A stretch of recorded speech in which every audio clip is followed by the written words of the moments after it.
If you want to board a commercial plane, take a cruise ship, or travel between provinces by train, you may soon need proof you've gotten your COVID-19 vaccines. And we're not just talking about travel here. If you work for the federal government, either in the public sector, for a crown corporation, or in a federally regulated industry, negotiations are underway to make the vaccine a job requirement. And all of this could be in place by the end of October. Canadians don't want to go back to lockdowns.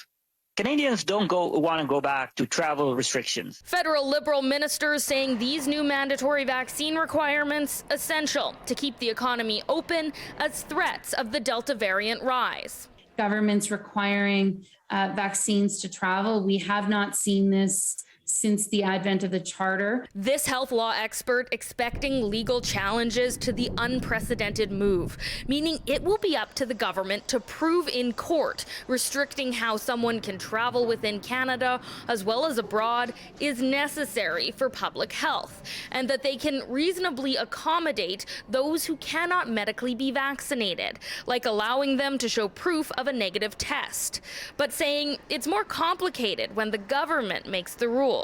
If Air Canada themselves mandated vaccines for air travel, they don't have the same obligations under the Charter, for example, because the Charter only binds government actors. The two biggest airlines welcoming the news Friday that their employees and travelers will soon need to be vaccinated. Both Air Canada and WestJet saying they'll work with the government.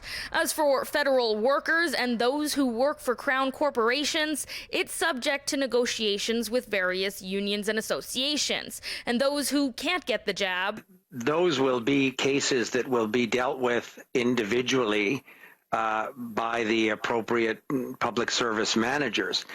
But what we're saying to the federal public service is this is now a mandatory requirement to go to work in a federal workplace. The federal Conservatives, meanwhile, in a statement to CityNews saying while they encourage everyone to get vaccinated, they, quote, support Canadians' right to determine their own health choices. We are in a crisis and Canadians expect reasonable measures, such as rapid testing for those who are not vaccinated to protect Canadians, especially the most vulnerable.